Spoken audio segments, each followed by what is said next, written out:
All right, if you want to put your speakers on.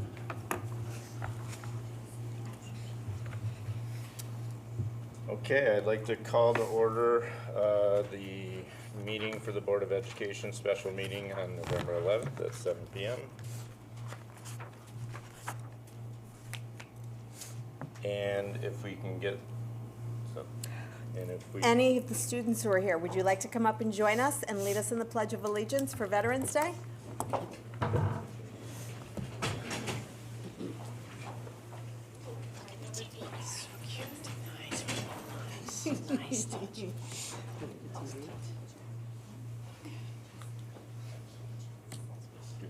We're up in our name. That's for you. Allegiance to the flag of the United States of America and to the republic for which it stands, one nation, under God, indivisible, with liberty and justice for all. Thank you, guys. Thank you. Thank you so much.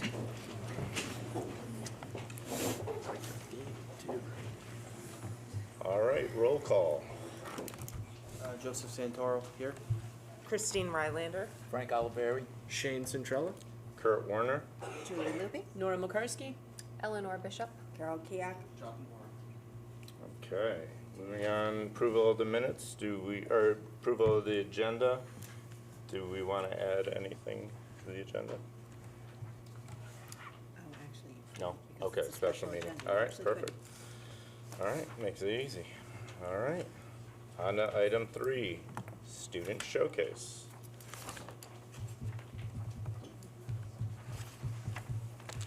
Ms. St. Hilaire is going to cue us up with our Greek Olympics and second graders. It's already very exciting looking.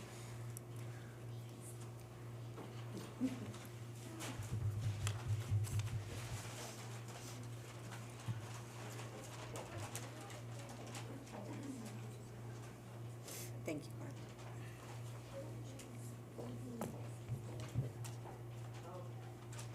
All right, good evening, Board of Ed members and families. We are so excited to share with you today a presentation from our second graders. They are going to share a little bit about what they've been learning in reading around Greece. And last Friday, they wrapped it up with a Greek Olympics. So they are here today to tell you a little bit about that Olympics and all the things they've learned. So we're gonna start off with our first student. Hello, my name is Kennedy Sanzo. I will be telling you about the medals and crowns. We made medals and crowns to wear at our Olympic celebration that we're wearing right now.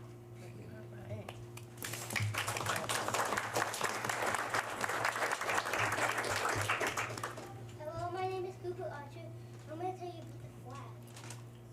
So we ate snack and then we decorated the flag. And tell them about the name of the flag. And then we called our team Thieves. So Thieves. each grade level had a different city, and yours was Thieves, right? And then you carried this outside during the Olympics? Yes. A round of applause for Cooper.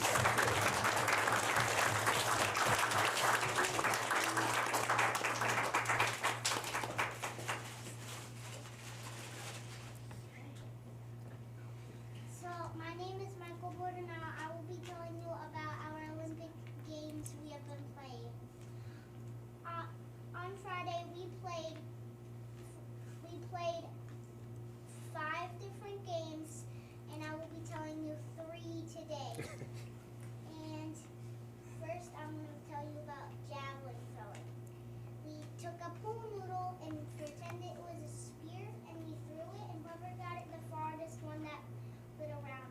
But then we grab our pool noodles and we give them to the next 4 people in line. Third, I will be telling you about torch running. We took a pool noodle again, and we ran with it like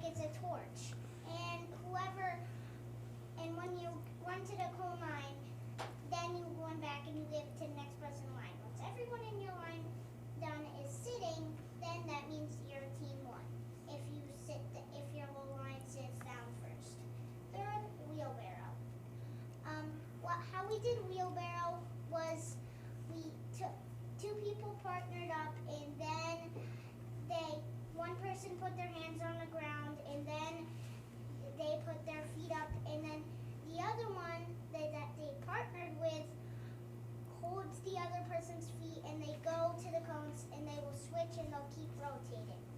And the wheelbarrows were the chariot Yes, they were the races. chariot races. Thank you.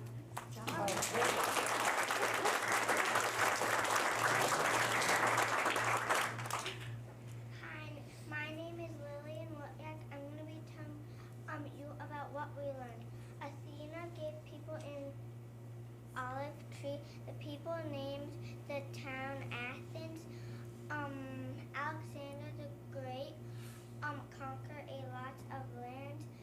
The Olympics are to honor Zeus and the other gods and goddesses.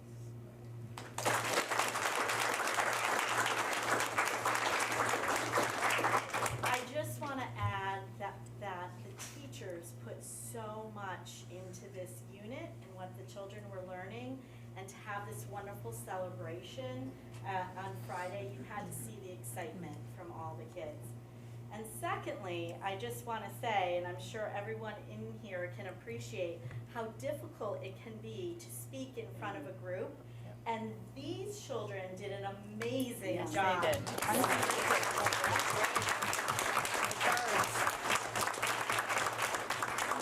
They didn't just read Right. from a script. Right. They really knew their information, and I am so proud of them. So great job. Thank you. Very nice. Yes. Very Thank you nice. so much. I have a question. How hard was it to throw the javelin? Kind of not bad. Not bad. 6, 7. Not in my meeting.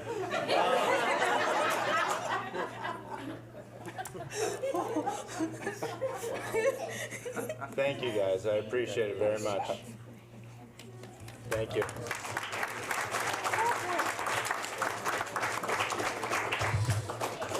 Oh, God, that was great. All right. All right, let's move on to item 4, public comment.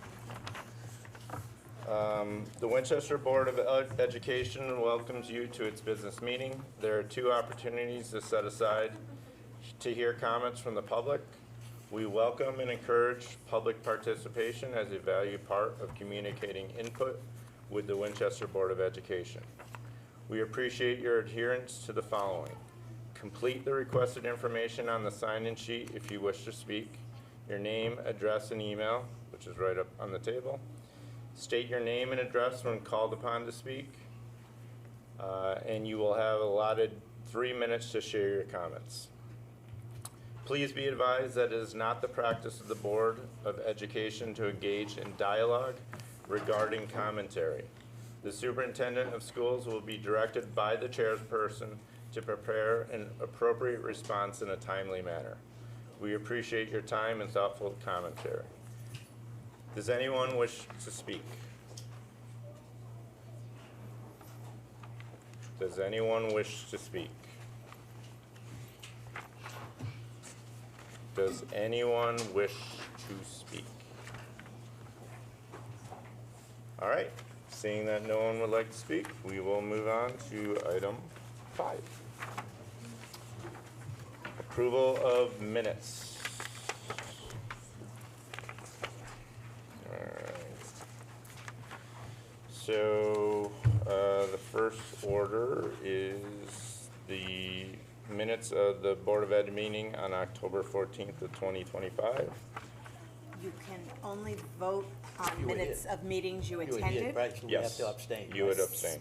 So there will be few people voting on these. Right.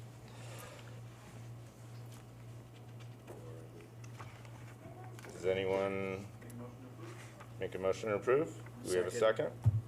Okay, motion Jonathan, second Shane. Okay. It's just me. You have to abstain, we have to abstain, right?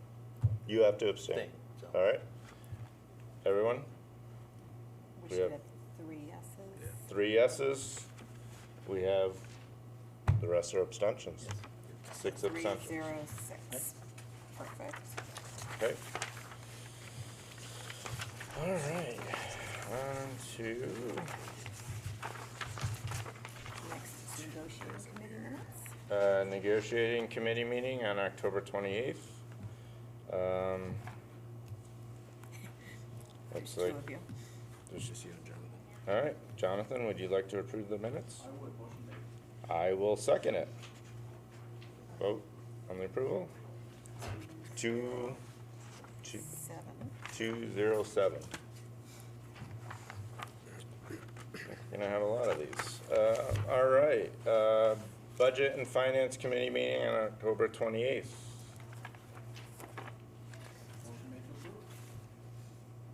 Jonathan, A second? Nora seconds. Vote to approve.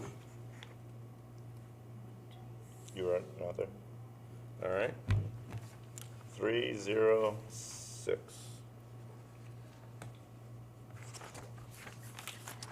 Okay, actually, was I even there? This one we have Jonathan. Oh, yeah, that was budget, okay. Nora. Policy and Bylaw Committee meeting, October 28th, 2025. Make a motion to approve?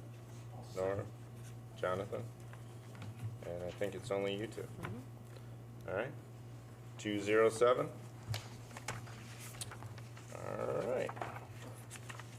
Moving right along. Item 6, communications, chairperson's comments.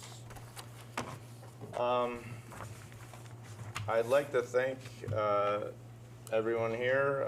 We have a very green new board with 5 new members, so be patient with us. Be patient with me as the chairperson.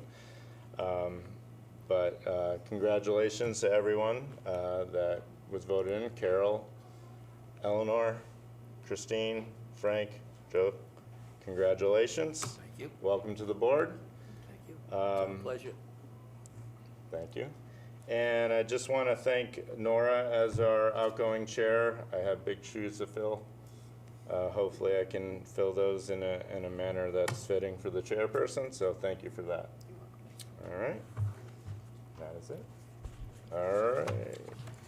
Moving on. Superintendent's report, or no, student representative report. Yes. Item B. I just lost my piece of paper going into the minutes. We have students here. Let's see, if we start with Hinsdale, we have Lena McAvoy. Would you like to come on up, honey? And Rosie, if you want to set Lena's nameplate up. And Lena, when you finish, you can take the name tag out of there and keep that if you'd like.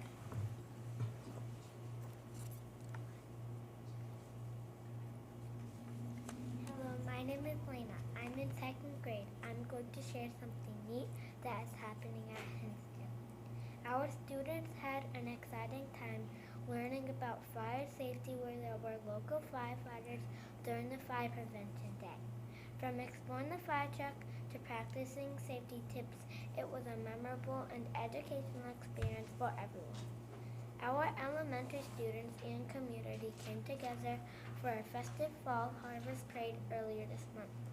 With colorful costumes, laughter, and autumn cheer, it was a joyful celebration of the season and a wonderful way to bring everyone together.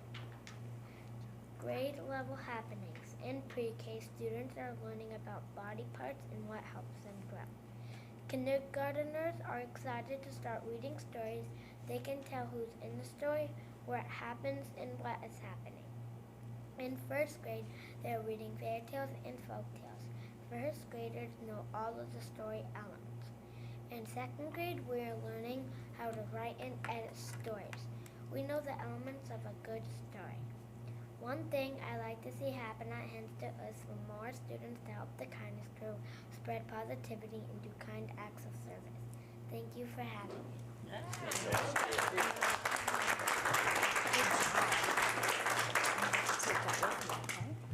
Thank you so much, Lena. And next we have Emmett Zaharik from Pearson School.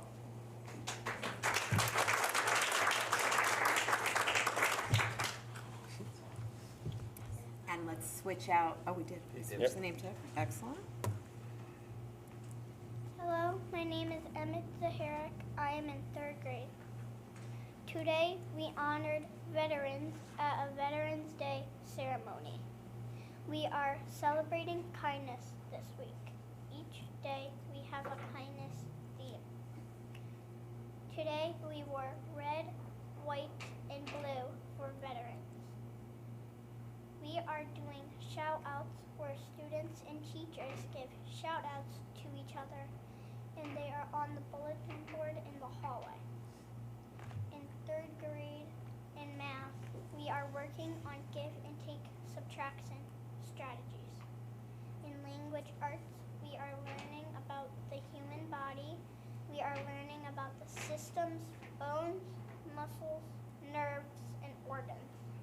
In science, we are noticing and wondering about forces and motion. In 4th grade, in math, they are working on multiplication with aerial models. In language arts, finishing a unit on Middle Ages and now moving into reading and writing poetry. In science, starting a unit of study on transfer of energy when objects are in motion and when they collide. In math for 5th grade, learning on reading, writing, rounding, and adding and subtracting densities. In language arts, they are starting a poetry unit. In science, learning how matter, energy move through ecosystems and food webs. In 6th grade for math, they are learning about ratios. In language arts, working on mysteries and investigations, reading Sherlock Holmes stories. In science, they are studying different types of weather, such as hail. For school improvements or needs, we could use a quieter lunchtime. It is really loud in the cafeteria. We also need safer soccer games because during recess, everyone is trying to play like it's real soccer. The teams are very competitive. One great thing I like is how we have great teachers and special teachers. I really like Mrs. Carrata because she is a really good teacher, and I like the way she teaches us and how very passionate she is. Thank you for being a great audience, and happy Veterans Day.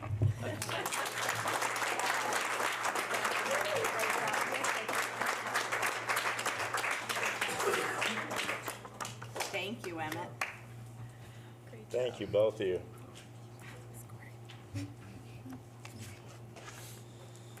All right, on to our superintendent's report. I think I have to juggle up the agenda. I just hate that I go after the children. They hard are to follow. right? That's really a tough spot to follow. So you Why don't all you go have this. first? What's that? That's why I go first. Smart man.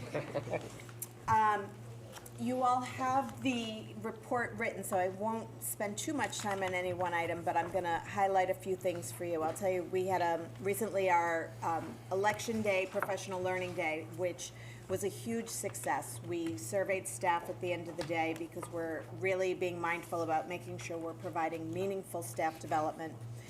And feedback from teachers was that it was the right stuff in the right balance. We spent a couple of hours on positive behavior supports, a couple of hours on high quality instruction, and a couple of hours collaborating in grade level teams to apply the first 2 sessions. So it was very well received, very meaningful use of time. We were thrilled to host our first named win-win event, definitely riffing off of the Winstead-Winchester motto. We are looking for ways to get parents in for parent information sessions and do good work with parents. We know things that bring people in are food and fun, so we planned win-win.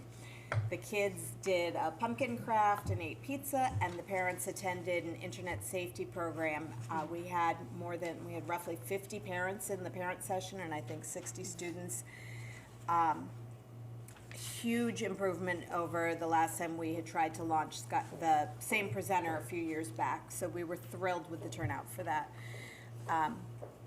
As a leadership team in the district, we launched our first round of instructional rounds, and it also was very successful. That for us is a very scripted, methodical approach to seeing the district as a whole. It's not evaluative of any individual teacher, it's really evaluative of our progress as a district working towards district goals.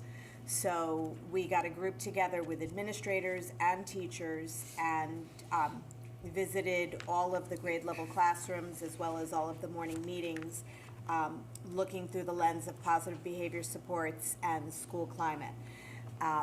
We were really pleased with what we saw. We debriefed afterwards, which is part of the protocol, and it really helped us think about what we've accomplished so far this year and what we're ready to lift up next in the work. We'll repeat that again a little bit later in the year. The next round will again include administrators and teachers, and in our second venture, we intend to include some students in the rounds as well to gain their perspective. And then I'm just gonna skip a little bit down. I'll give you a quick update on the roof because that's exciting. That wasn't even sarcasm, actually. It actually is exciting. We, as you may recall, are at the point where we know we're gonna need a roof and we need to figure out what that really needs to look like. So at a Board of Selectmen meeting last year, I think it was Troy Lemire connected us with a guy who came out and has turned out to be invaluable. They are not a contractor, they actually make roofing product. And so their business model is, we're gonna help you along so that you do it right, because they're going to warranty the work if the contractor ends up using their product, compared to a typical roof job where the contractor only gives you like a 2-year warranty, and then if there's a problem after that, you have to actually pay the company who made the product, even though they warranty the product, the work isn't covered. So that was a lot of words, but we did today the asbestos test. That'll come back in a week or two. Based on the age of the roof, they are not anticipating us having asbestos, but you're required to do that test before you can get state reimbursement and do the work. So we needed to do it. And they will be coming out, I think it was either tail end of this week or beginning of next week, to do the moisture scan. Once we have those two pieces of information, we are ready to make a decision about going out to bid if we're prepared to do this project this coming summer. So we'll have lots more information coming to you on that. So that is actually making a little bit of progress. I'll just say very briefly, because we are very much a new board tonight, that we've been discussing so far this year the concept of a preschool expansion that I'm eager to find an opportunity to tell the rest of the board about. We, as a district, based on our community profile, are eligible for 70% construction reimbursement. This year, because there is so much enthusiasm for early childhood and also supporting districts who are creating more spots for special education programming, there are 2 different 15% bonuses available, meaning that if we chose to expand our footprint to be able to offer more preschool, our literal footprint, like add on to Hinsdale School, we would be eligible for 100% reimbursement for the construction costs. So I'll stop at that for tonight, but I wanted to put that in everyone's thoughts, because that's one of those that, although it's a lot of work, it's too good to just dismiss out of hand without really giving a lot of thought to. So I'm eager to talk to you more about that another time. The Board of Ed technology enhancements you're already enjoying. We're doing our best to make sure that all of the information that's shared is accessible for everyone.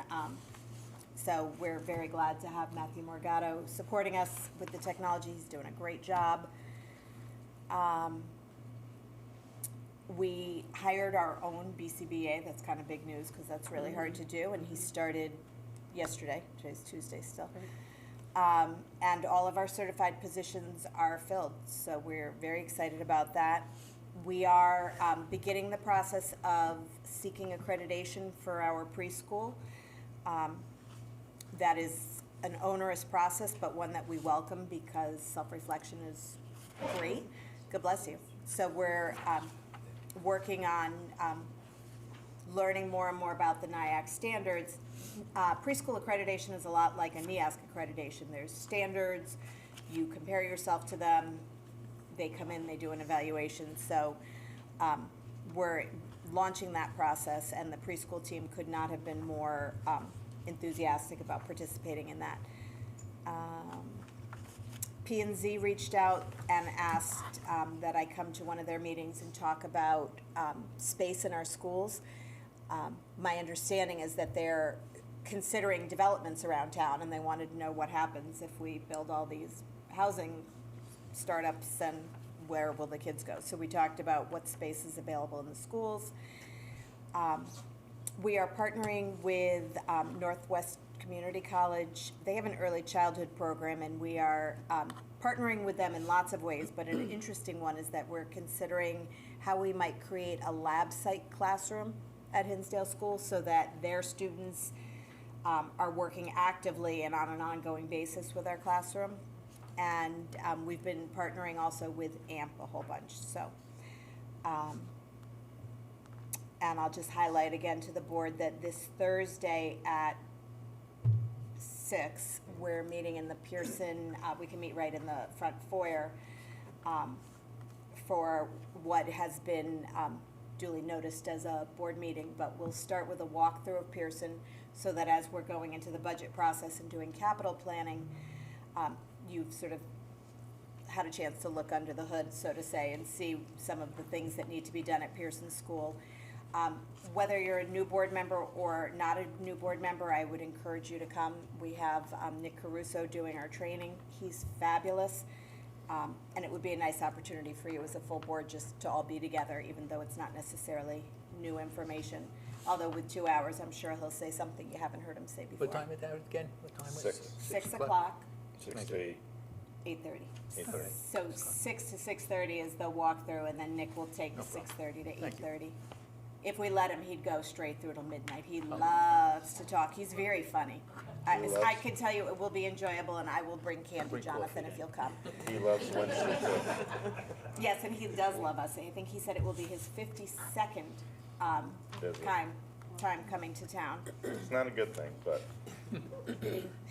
Well, so I think that's it for my report. Julie, on the internet safety, who conducted that for our, Scott Driscoll. it was amazing. who is Scott Driscoll? He's the self-proclaimed technology guru. Okay. He's a retired Police officer? Well, federal, yeah, Okay. that dealt with Okay. this, especially in the new beginnings of the internet. He did catfishing. Oh, good. It was Yes. Okay. amazing. The library was full.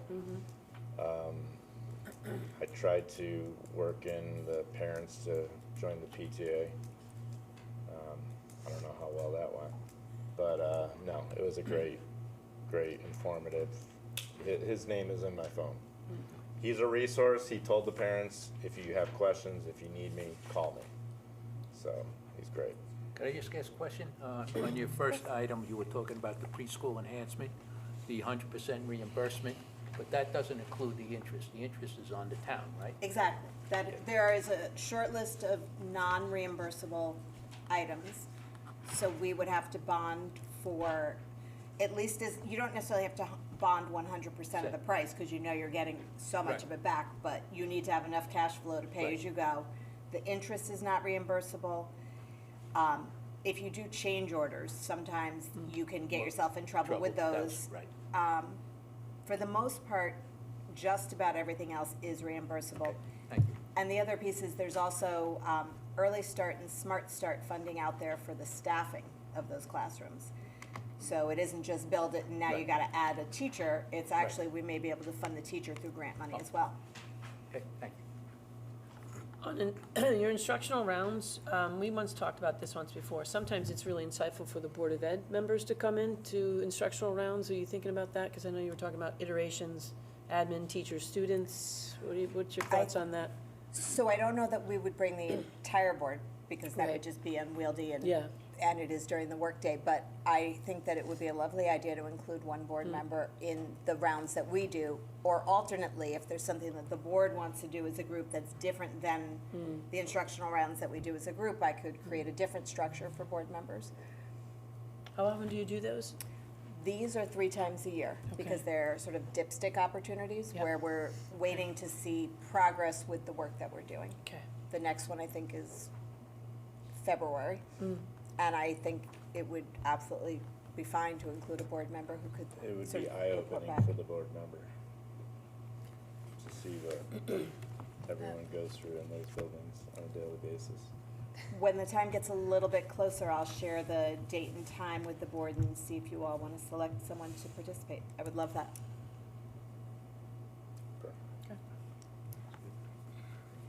Any other questions? All right. On to item D, committee reports. Finance Committee? Okay, as many of you may know, I'm gonna call it the Allison version. We did receive more detail in the finance report in our committee, and the detail, that level of detail will be available in committee, so I'm gonna urge the public to come out if they'd like to see the detailed report as opposed to the Nancy summary, which is in our typical packets that have to be in our packets. That full detail is published, it's up in September's link up there on our website. It's under monthly detail expenditure reports for 25-26, under BOE Business and Services, if you want to take a look at the detail. We had a lot of questions on interpretation of that document, so I think the caution out there is that when the public takes a look at it, they may have several questions themselves that might open up conversation. We talked about bandwidth, being able to respond to the public, because sometimes it's just really hard to read the doc. So I was thinking that perhaps maybe a Dear Abby letter that might be attached to it as the first page, to what it is the public would be reading, because sometimes you want to avoid unnecessary conversation that could easily be vetted out and clarified with a cover letter, perhaps, some sort of cover letter of sorts, like forecasts. Where we are, here's our forecast, this is where we're at. That was just my suggestion, and maybe like a code, a codification system as a way to read it, because our board, Nancy, you weren't there because you were not present, you were ill. But just Allison helped us out, Julie helped us out, and as board members with our sleeves rolled up in it, we had questions, so I couldn't imagine what the public would be thinking as it's published already in September. But that's a suggestion. That's what happened in the Finance Committee, so the public can look for September. That's it. Thank you. On to Policy Committee, which, Sandra is not here anymore. She gave the report, I was on the committee. For information items, we looked over various policies from the 3000 series. Sandra moved to bring a first read, I seconded, and we sent those. And we looked over some other from the 3000 series to possibly delete later in this evening to send to full board. And well, that's the policy report. And if it's all right, I'll just add a little context to that again with people who are new to the board. sure. For the most part, school districts either, I guess, maybe there's a school district that writes their own policies, but I doubt it. For the most part, policies either come through CABE, which is the Association of Boards of Education, or through the attorneys. I don't know if all attorneys do it. Shipman and Goodwin seems to be the one that is universally used. We, at some point in the past, had all CABE policies. You'll notice the difference because they have numbers, and the Shipman ones are just like within the 3000s and then names. At some point prior to my arrival, the decision was made by the board and Mel cooperatively to switch from CABE to Shipman. So we are doing an unusual amount of policy review because we're comparing CABE policies to Shipman to understand what would change with the policies. For the most part, you typically adopt the policies the way the lawyers wrote them because they are written to match the laws. Shipman will advise us to only have policies that are required policies, because the more policies you have, the more opportunities you have to inadvertently not follow them. So We are through the ones, the twos, pretty sure the fours are done. I have a worksheet with all of them on it. So we're getting there. I think we're done with the fives, so it's the threes, the sixes, we're getting there, but you all will also have the opportunity to participate in the fun. It's a project. Sure is. Oh, it is. So for people that like to roll their sleeves up, consider policy. I mean, Nice sell job there. yeah. All right. Anything else with policy? Good. All right, TGF Negotiating Committee, we met on October 28th. We discussed the ongoing conversations between Superintendent Luby and Head of School Susie. Some of the topics we were looking at was the potential contract terms, and alignment with the academic calendar of ours in Gilbert's. And when are you meeting again? So we Scheduling? just met, We but did, we only yeah. made it through business stuff. We didn't get Okay. to contracts, so we need to reschedule. Perfect. You know what he said? I don't, I can't read left on. And the new board, we're waiting for the board to. right. Right. So that's where we are there. All right, anything to add? No? All right, on to item E, liaison report, Gilbert School Court. Gilbert recently welcomed Madison Fritsch as the new communications coordinator, in addition to the school also receiving a notable public compliment when State Senator Stephen Harding visited and praised the significant improvements made to the gym. Looking ahead, the agenda for tomorrow night's meeting includes voting on several important policies, including 3280 concerning business non-instructional operations gift acceptance, policy 3453.1 regarding unexpanded class funds within business non-instructional operations, 6172.6, which covers instructional providal / online courses / college / university courses. Finally, 1330 on community relations, addressing the use of building rooms. Thank you. And I will say that October 25th, they held their homecoming. They also did the ribbon cutting of the new gym, which was a great event. A lot of alumni. The class of 75 was recognized at the football game. So it was a good event. Thank you for inviting us. All right. On to item 7, information items. Okay, so I'll try and set just a little bit of context with each of these. The enrollment data takes you, is exactly that. It's the number of students in Hinsdale, Pearson, Page Hinsdale, 11. Pearson combined. Page 11, yes, sorry. And then in Gilbert School,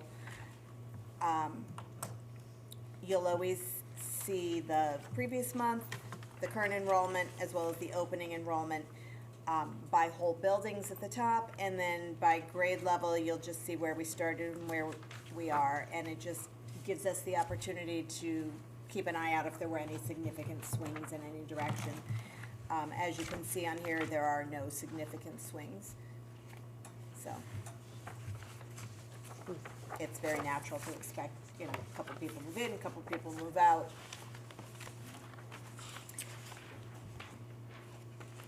Can you explain the attendance to the new board? Yes, Yeah. oh, yes. The next information item, the attendance report, offers you information about school attendance at Hinsdale and Pearson and the district as a whole, according to 2 metrics designed by the state. The first is average daily student attendance, and that one is probably the simpler one. It just simply means on any, on average, every day, there are, across the district, 94.2% of our students present in school. Conversely, you could imagine then that 5.8% of the students are absent on average daily. And if it's helpful to think about that number doesn't include our preschool. So our total enrollment, if we were to just back that out a second, go down about 50. So we're probably, WPS 592, so without preschool, so about you could in your head say, 500, 550, just for math's sake, to be thinking about what that means. The highlighted lines are the current year in pink there, and the ones below it are the previous year, just as a point of reference, so that you can see how we're trending. Again, district, then Hinsdale, then Pearson. The table at the bottom, the student chronic absenteeism rate is, it's a little more complex. So chronically absent by the end of the year means students who've missed greater than 10% of the school days. So at the end of the year, if you have 180 days in your school calendar, anyone who missed 19 days for the year is considered chronically absent.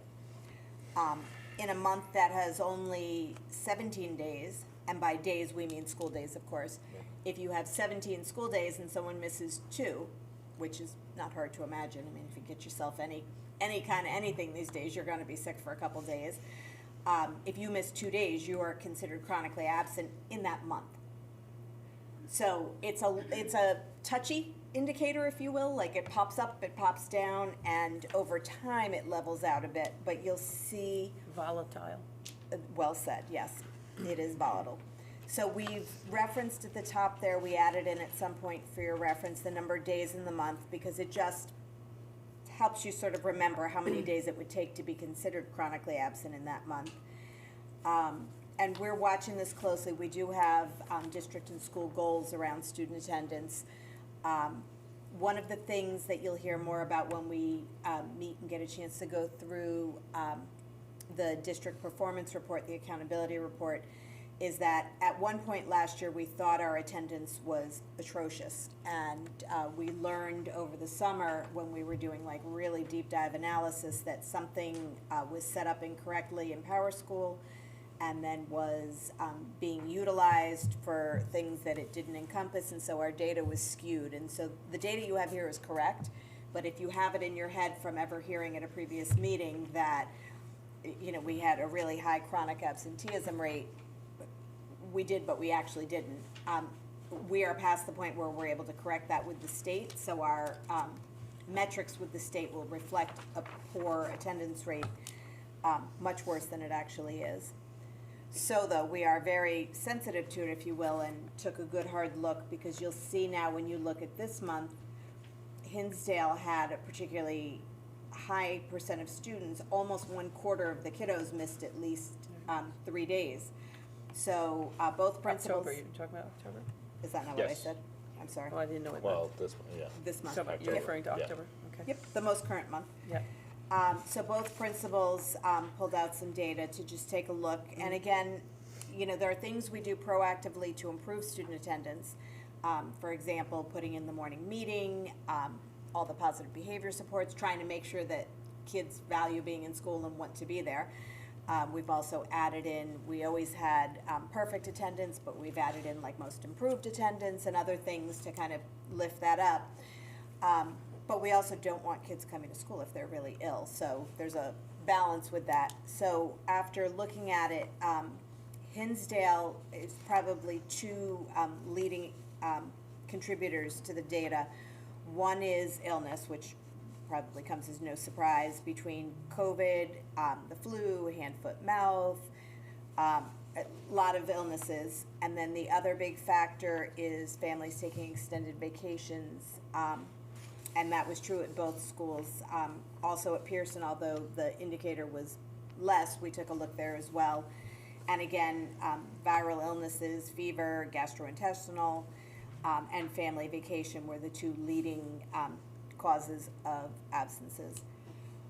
Another interesting piece to note is that if students are suspended from school, out of school, that does count as absent, like in your chronic absenteeism. So in the case, we almost never have suspensions at Hinsdale School. It can happen, but it's very infrequent, but at Pearson School, we do from time to time use suspension. We don't love it, but there are times where it's called for. And so we did have some students who had multiple day out-of-school suspensions, and so. In that those- month of October? Yep. Yeah, okay. So those are the contributing pieces of what goes into that data. The accountability index, wasn't its report out recently? Yep. Okay. And it was with the old way we calculated attendance? The data that we submitted is what is in there, right? Okay. So it's, and I was able to get into the state calculator, if you will, and I can, when we have a committee meeting where I can dig into that report with everyone, I'll show you the score, but I can also tell you how the correct attendance data moves it. Okay, okay, that's great.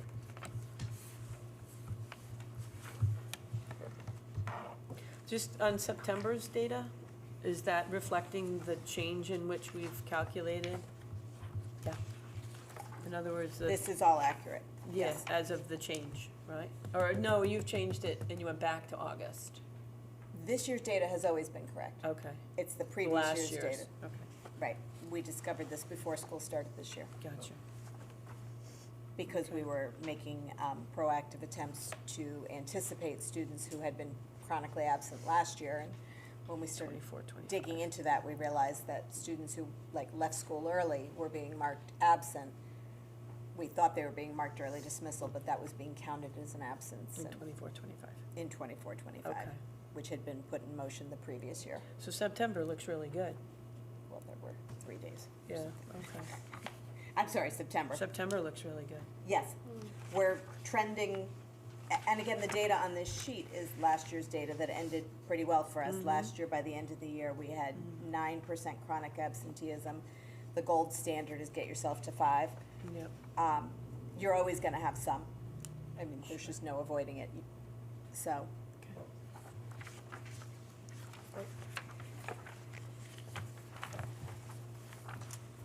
All right, item C, personnel report. the personnel report we prepare for you to just keep you abreast of the comings and goings. It is always, as of the date that it's prepared. We wrestled a little, like, do we have people who began or ended during a certain calendar dates? We decided cleanest was just, since the last report that you had, here's the new data. And of course, it's always prepared about a week ahead of the meeting because we have to get it in the packet and get it to you. But, so for example, under new hires, the BCBA isn't there because he started this Monday, the 10th, so he'll be in the next report. The piece that's pleasing to me is that under vacancies, really what we're looking for are paras primarily. To anybody who happens to be watching at home, we have vacancies for para educators and are open to splitting positions if you're only available 2 days a week or 3 days a week or half days. All hands on deck. We would be thrilled to talk with you. So What, para-educators, do they get insurance with that? they can. Insurance? They And are then eligible, yeah. Building substitute, do they get insurance with that as well? They are eligible. Just letting y'all know, there's Right. insurance with that. Okay, People contribute to it, but that's right. those But it's positions do allow you to opt in. Okay. And interventionists as well, all of them. Yep. Okay. Okay. Item D, monthly budget summary. Okay. Trudging along. This is my least favorite part of the meeting. Okay. And again, I'll do just a little bit of overview. There are 3 reports. You'll get these same 3 reports every month. One thing I'll point out, returning board members will recognize, we made an executive decision, rather than include a monthly lunch report as we've done, to do those quarterly. The data does not get back to us. There are months that you probably don't even recognize, but we're actually ending up having to give you the same data 2 months in a row because our meeting is early in the month and they have to first close it out and then it gets processed by an advance and then it comes back to us. The lag time makes that silly and it doesn't change drastically month to month. So we're gonna do that as a quarterly report. once we have all the data from the quarter, Nancy will do all those things. She's gonna change those blue bars for those of you who were in previous meetings where there were 4 blue bars and it was really hard to look at. So, we're gonna share that data, but we're just gonna do it in a more meaningful way. So this first cover page represents all of the resources that are available to the district. So what you're looking at is, first line is the town appropriated budget, and if you were following us during budget season, you should recognize the amount of the adopted budget was the amount that went to referendum. Like that's the amount the voters voted on. The line below that also is voted on by the voters, but it's not, it doesn't stand out on its own. It's a line in the town budget, and those are for the non-instructional costs. Those are things like our phone bill, our electric bill, repairs on the boilers, things of that nature. The non-lapsing fund is, should we get to the end of the year and there's any money left in the appropriated budget, under statute, I believe it's up to 2%, can be put into a non-lapsing fund, which basically becomes a cushion going forward. When you think about a 2% margin, that's very tight. One of the things I'll say to you, and we'll talk about this more when we get a little deeper into budget season, is that in school districts, your budget is not like where at home you say, okay, we have $200 this month that we can spend on this and $200 on that, and you come heck or high water, you stick to it. In education land, the budget that you build in October, November, December for the following year has so many moving parts and variables. Teachers that you hire, maybe the people that work for you now, someone leaves, you have some savings, we call that turnover savings, because a teacher retires at the top of their career, and so they were making $95,000 and we end up hiring a first-year teacher. You've already just shifted your budget by a whole bunch of thousands of dollars. But maybe a beginning teacher leaves and the candidate you hire has a lot of experience. So those things change. You don't actually know, although you budget as best you can, how much your grants are gonna come in for. You don't know, and you'll see a little bit when we dig in. I have a great example that I pulled out for you. So I'll go into that more in a minute, but I just wanted to say out loud that school budgeting is planning. It is your absolutely best thinking with the information that you have, and then you work really hard to get to the end of the year and have something left. So our non-lapsing fund last year had $1,800 in it. So we're thrilled that we were able to stuff a little bit more. We got to the end of the year and we had something left. The grants budget, you'll see that we always plan, and there's a page exclusively about grants, so I'll do that when we get there. And then Medicaid is a little bit of reimbursement that we receive for some of the services that we provide to children. We're able to bill back, and we have a small amount of income that comes in from that. So this piece of paper is connected to the two that follow it. Okay. So when you go to the second sheet, you'll see, if you go to line 1 of the previous page, the town appropriated budget, you'll see if you go down on the second page, adopted budget, most of the way down, first column with numbers, the 23,993 number. Like that ties out to the front page. It always will.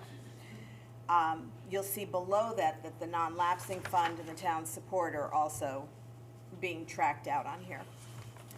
So this is as of the end of October. We are now in the second quarter, so that's July, August, September. So this is 1 month into the second quarter.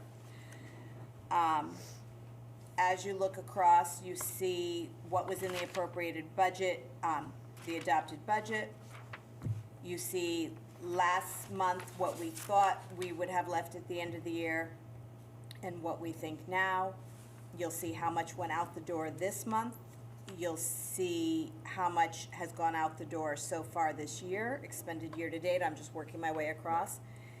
Encumbered is money, for example, you encumber your entire payroll because there's not a lot of surprises there. You know what that is.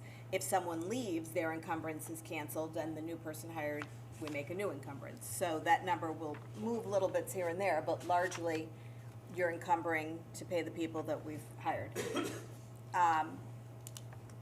The spent year-to-date is something that can just help you think about how things are moving along.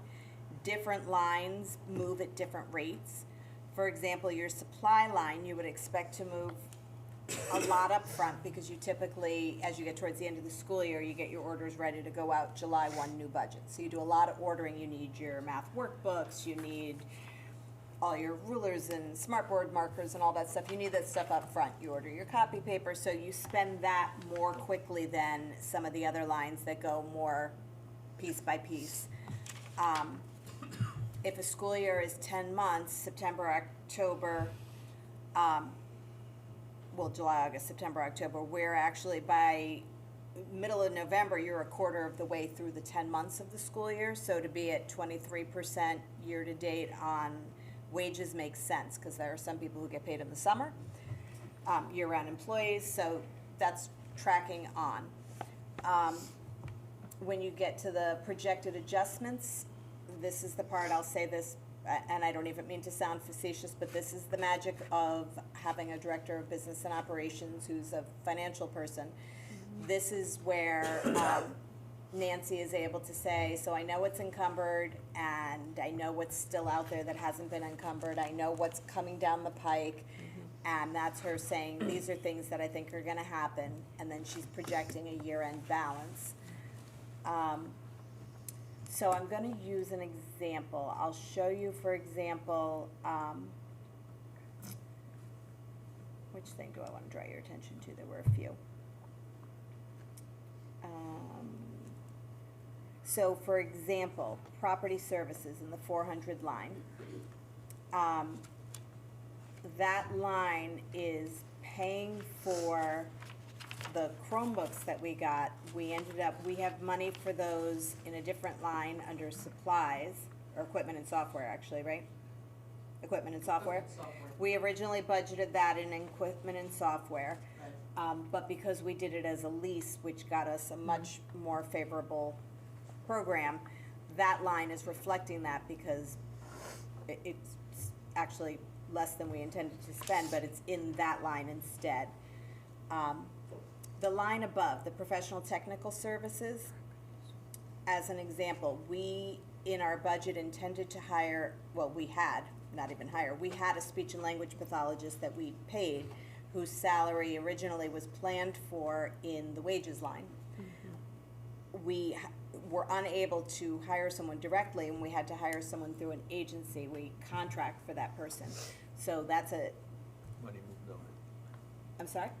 So the money moved over to the other line. Exactly. So that's why one is at a negative and one's at a positive, because we're paying for that person as a service rather than an employee. But it was a planned position.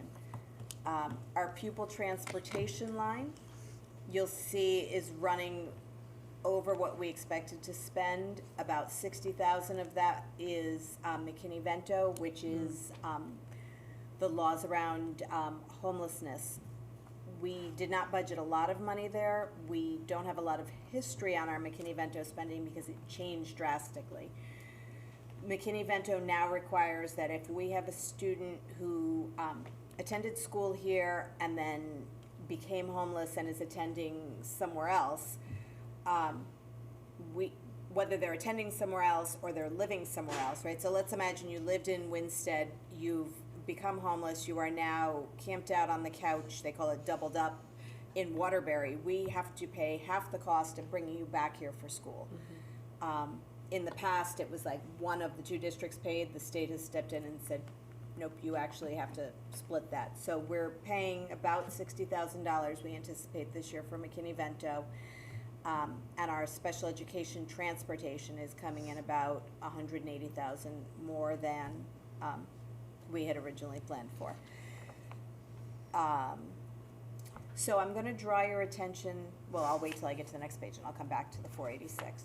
Put a little circle around that 486 in the special out-of-district tuition line, and I'll show you where that goes and what it reflects. So why don't we go to the next page?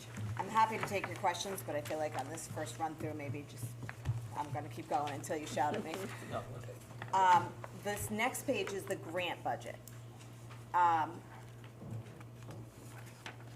So going back to the first page, you'll see the number in the grant line, 3,022,000, matches about halfway across where it says fiscal year 2026 budget.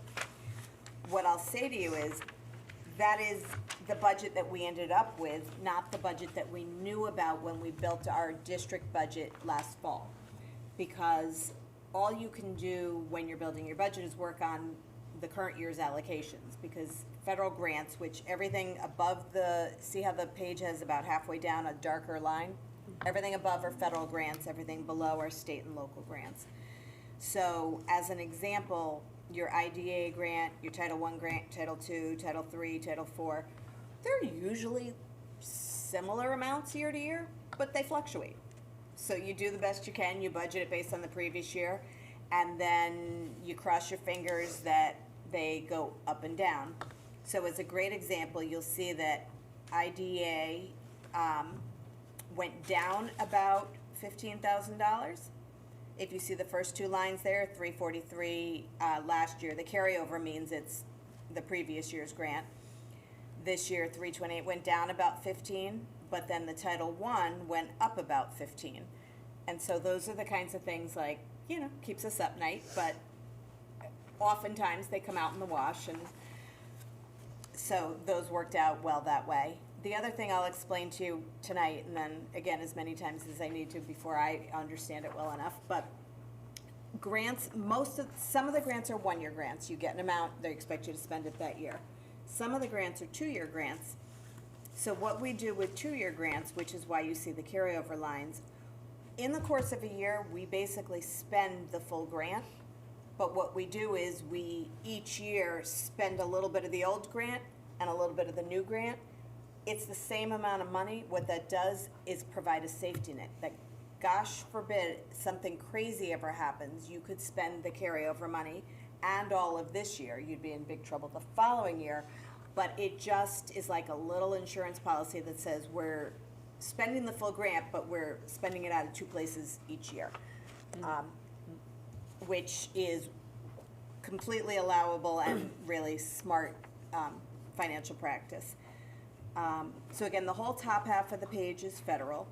And so for the ones where you see projected carryover funds, that's because we're anticipating, we started this year with $105,000 of carryover money in IDEA. We're planning to have 114 at the end of this year. So again, that's that swing idea of every year you spend the same amount, but you're spending it out of two buckets. You'll see some of the grants we share with Gilbert. So you'll see, for example, like Title II, the total grant is about $35,000. $19,000 is allocated for our use, $16,000 for Gilbert's use. We manage the grants. We have to do the grant applications, put the information in the system, but the decisions about how the money are used, they have to be within the specifications of each grant. Title II is largely for professional development. Title IV is supposed to be like the arts and technology and gifted and cool stuff. Title III is multi-language learners. So they all have purposes that you have to work within.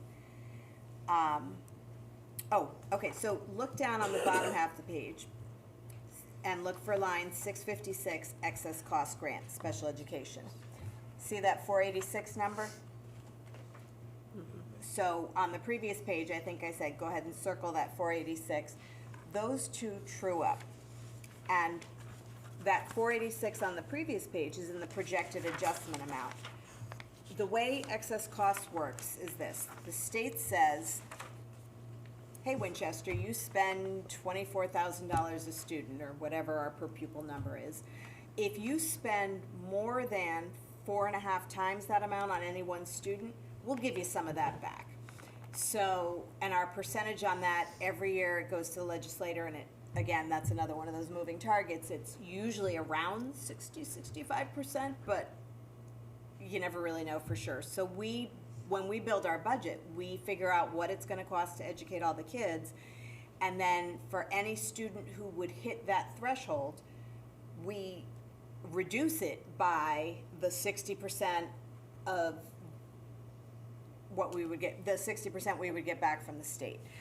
So that's where that grant money you see coming in is already reflected against our operating budget, because that's money we're anticipating to defray the cost of students whose tuition and transportation end up costing lots and lots and lots.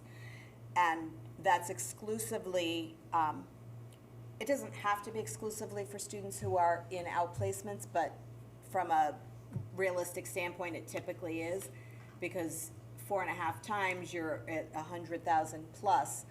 So unless you have, a student working with one teacher, one para, and their own nurse or something in district, you could get over that threshold for one student in district, but typically it's gonna be students who are in placements outside of the district. Julie, who sets up that formula, the state of Connecticut, that 60 to 65%? The legislature? Okay. And then the federal grants that have come in, to what extent, or if any, has the shutdown delayed any of this reimbursement of the process piece? We're No? okay. Okay, So far, everything's tracking right along. good. We had that one little glitch last year where a grant was shut down early, and we worked with the state, who put in an appeal, and ultimately we were able to get what we had lost. I think it was like $39,000, Yeah. and Okay, that got recovered, so. okay. For all the new people on the board, when we get into budget season, don't be afraid to ask questions. If you look at line item 682, the MOE provision, that's referred to as what? Our 660? 660 line. I kept on looking for a 660 item. Just found out what it actually pertained to, so ask questions. Could I ask a question? No, not now. Not good. All right, I quit. No, we're not Go going ahead. through that. Yeah, go ahead. I understanding the way the state runs, the budget that was passed last year, the 23.9, The Winchester budget, yeah. Winchester budget. If there was a recession, we cannot go below that number for the next budget year? You're describing what's called the minimum, the MBR, the minimum it's budget requirement, I think, right? Minimum budget requirement. Which says that you can't spend less than you have spent previously unless you can demonstrate extenuating circumstances, like you closed a school or. Which you is know- impossible, basically. Well, for us, with only 2 buildings, yes. Yes. But there are reasons that you can, but they match that expectation. If you're doing the same basic job you've been doing, given that everything will cost more, you More. can't go backwards because, That's what I mean. right. Okay, thank you. But that's where the town support line also comes into play, which could fluctuate.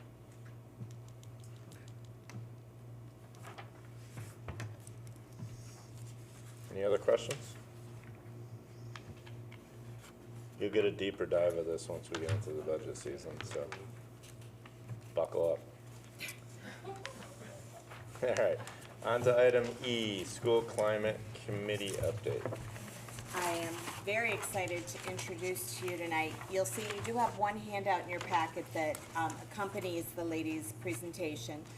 I would introduce to you all Adrienne Giammatteo Welcome, and Emily Bernard. welcome. These 2 ladies are the assistant principals, Emily at Hinsdale and Adrienne at Pearson School.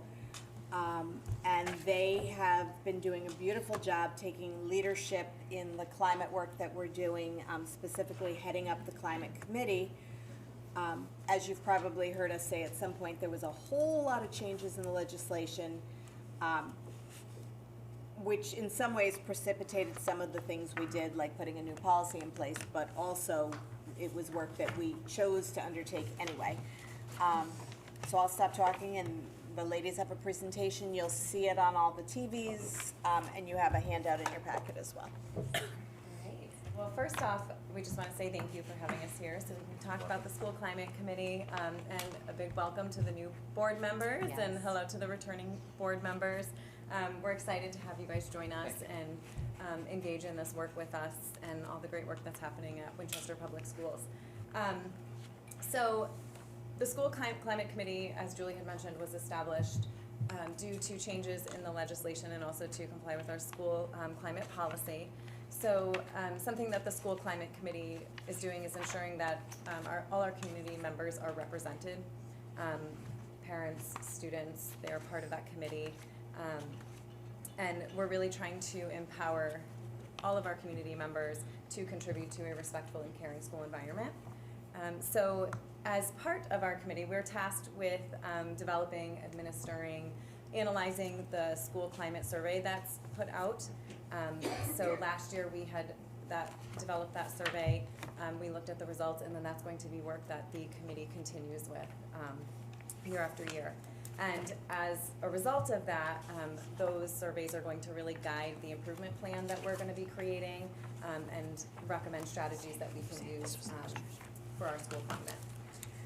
We're also going to be sharing out a challenging behavior form, which is kind of going to be taking place of our bullying form. So that's something that committee will also work on and put out there each year. And really work to strengthen all the collaboration between staff, students, and the community, families, to really foster that positive school culture. So one of our big tasks is to develop the school climate improvement plan. And that plan is going to include a shared vision, which we already had time to begin working on with all of the members of the committee so far. And I'm looking at Christine because she is actually on our committee. So our plan will outline a shared vision statement, clear policies and practices that we will have at both of the schools. It'll outline that safe environment that we want to create for all students and families, meaningful engagement opportunities, and then built-in norms to really ensure that everybody feels welcome and supported when they step into our building or into our community. And with that work, it's going to embrace and promote the social, emotional, ethical, civic, and academic growth for everyone. So that's really kind of an overview of kind of the document that you have in front of you. The why. The why. So basically, Matt, it's working. Our purpose, of course, of this committee is to create a positive, inclusive, supportive, and safe climate in all of our schools. And just like you saw tonight with our students here, it's the highlight of the board meetings. It's our highlight every day to see the learning that's happening in every classroom. So with that same idea, our collaborative approach does have all stakeholders in our committee meetings. We have Dr. Luby and all the administration. We have parents from Gilbert, Pearson, and Hinsdale. We have community members, and we also have students. And you could imagine seeing the lens of the schools through the students' eyes is the most powerful. So what Dr. Luby just passed out, these are the different people that we have in our membership, and like I said, all their voices count. So what we did was, Dr. Luby just passed out the self-study, and there we go. The self-study looked at 4 areas. It's the Connecticut School Climate Standards, and those 4 standards asked, are our schools welcoming? Are they inclusive? Are they supportive? And are they safe? Like Emily said, our work began in the winter, creating 3 different surveys that all of our stakeholders took, our students, our staff, and our families. So I know you are going to dive deeply into this document to find the findings, but let me save you a little bit of time. Our findings is that our schools definitely have a foundation for positive school climate, with strengths included a strong adult-student relationship, and as we saw in all the walkthroughs that we did recently, the bonds are there between our staff and our students. We have a huge commitment from our staff, as you can see from our 2nd grade presentation. Our staff goes above and beyond to make those wonderful learning opportunities, and a welcoming atmosphere. But we wouldn't be in education if we weren't committed to continuous improvement. So what can we work on? We can strengthen peer relationships, especially with those social emotional strategies. We definitely want to increase family communication and engagement. The enhancing of staff support, specifically in professional learning. Dr. Luby talked about that. We've started it this year, making sure that the professional learning we are offering to staff meets their needs in the classroom or in their support services. Improving both the behavior and emotional safety feeling in our schools, and building a shared accountability. So those are the areas of growth that we are looking into. So that saved you a little bit of reading, but please go in and dig deep. So basically our work, we had all of our stakeholders dive into those 4 areas. What we did on the first meeting, which was October 23rd, is we looked at those 4 areas, and parents, students, staff alike looked at what we are already doing, and the list is long, so we felt really good about that. But then they got to give us some ideas on what can strengthen the areas that we need to grow in. Again, the highlight was seeing our school through the eyes of the children. They worked to look at the 4 areas as well and what could help with that. And I'll have to say, this work is very collaborative, it's very inspirational, and it can only help strengthen our schools. So yes, it's part of Connecticut legislation, but these are items that we are passionate about in this district, and we will continue to strengthen. So we will have more updates as the year goes on, and we are here for any questions. We could talk climate all night, but. Can I ask a question? Yes, Frank. How does the parent-teachers organization combine with this? So our PTO is involved in terms of like us having meetings together. They are not involved in the committee, like the committee membership, meaning in terms of the meetings that we're having. But they do come into the survey. So the climate survey will happen again this year. All parents will take it again. But do they actually participate in any of the programs that you have in the school? Oh, yes, they run the Scholastic Book Fair, so in terms of climate, yes, the PTO is behind that. They're just not part of this committee. Okay.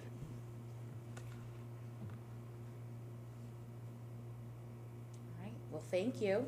Thank you. Thank you. Ladies, thank you both Thank very you. much for your leadership. Yeah, it worked. It's nice having an IT director.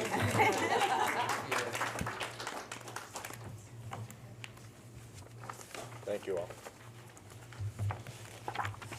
All right, now on to item F, policies for first read. So typically, the practice with policies is that policies that we are going to consider as a group for adoption start at the policy committee. Past practice has been that the policy committee chair and I meet prior to committee meetings and figure out, again, it would look much different if we weren't doing this huge switchover, but Sandra and I would meet and we'd go through and say, okay, how many are we willing to bite off this time? And we'd look at the list and compare and pick. So we bring them to committee. You get a copy of them in advance, you review them, you ask questions about them.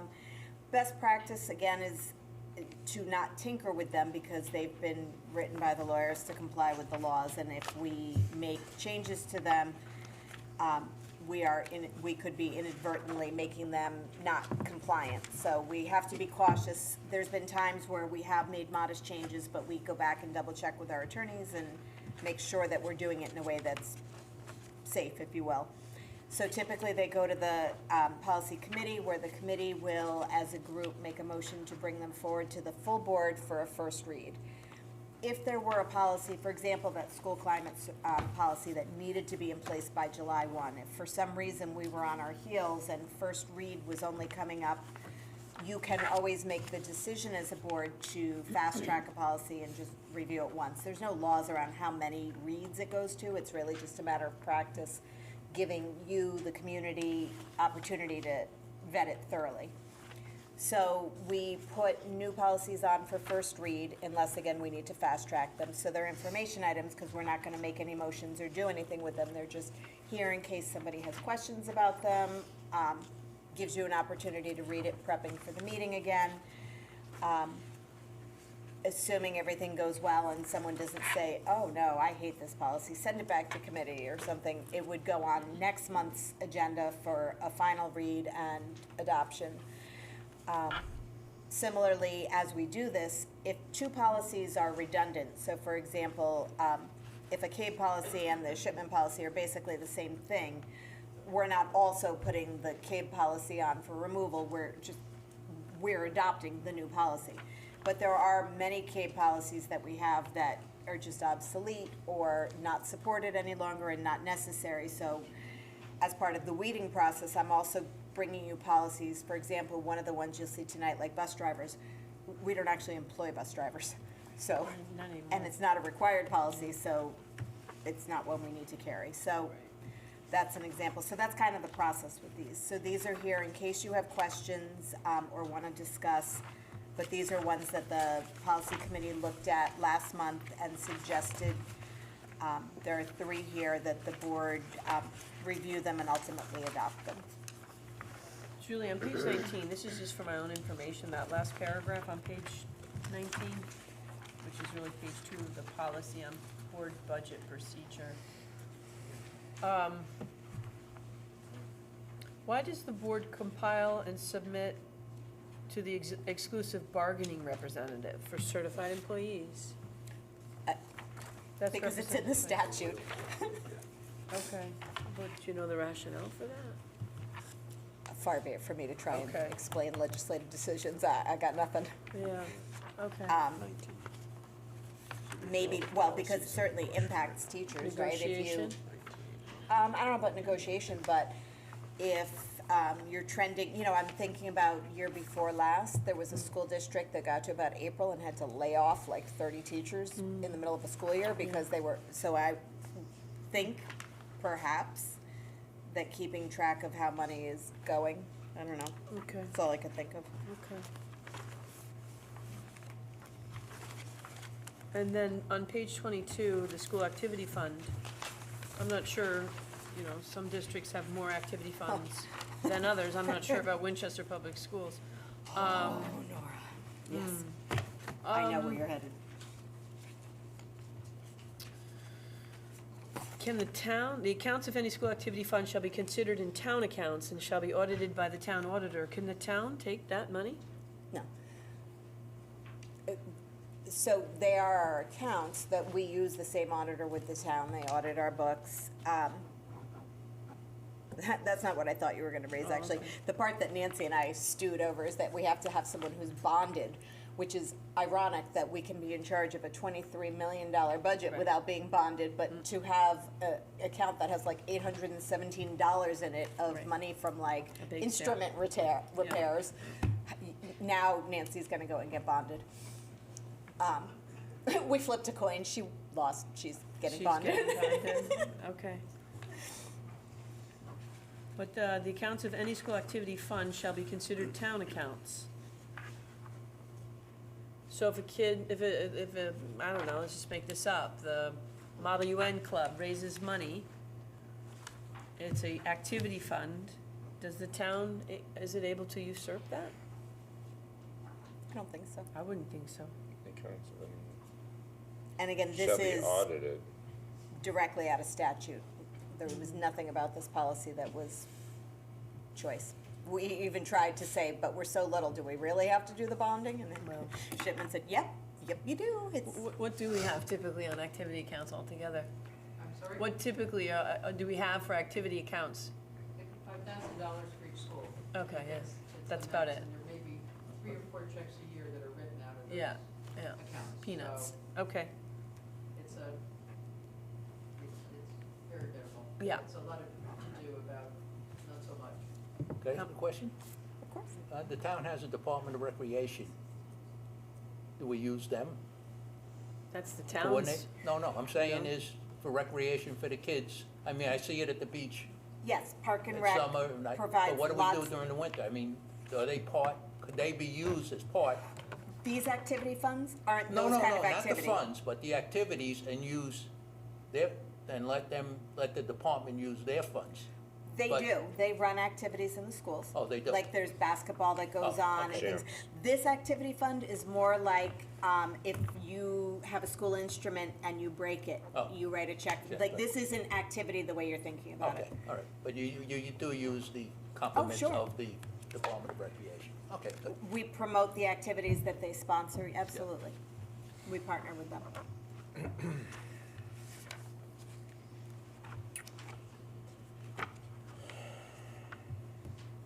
All right. Anything else?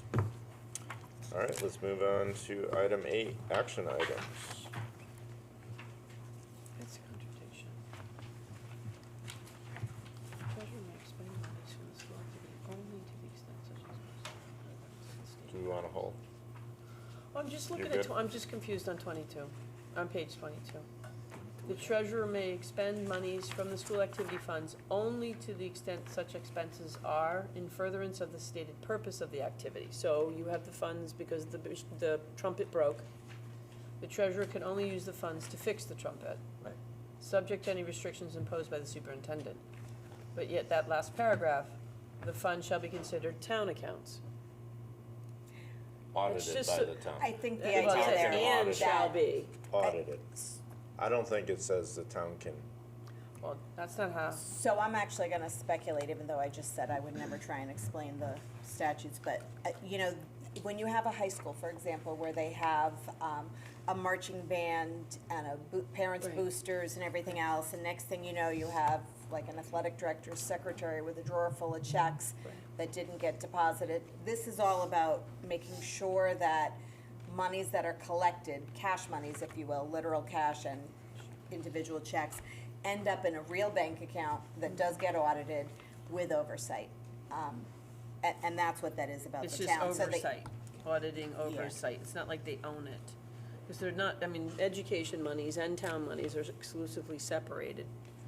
So, okay. I mean, we are a town entity. Our account, I think the town accounts there implies that it isn't like being kept in a drawer. Yeah, yeah. Right? Town accounts as considered versus in somebody's drawer, or, you know, a principal opening an account in their name for the school. Because I would assure you that in different places around, there have been all kinds of crazy practices when it comes to handling the little monies. Not even with bad faith, just bad decision-making about what good accounting practices are. So this is pushing you to make it act official, even if it's little money. Do we want to move any ahead to second read or something, or? Well, you don't need to make a motion to that, but unless someone says otherwise, they'll appear on here next time for second read. So you don't need any of them tonight? Nope, Okay. they're fine.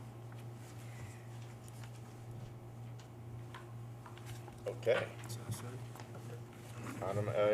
Item 8, action items, Board of Education 2026 meeting dates.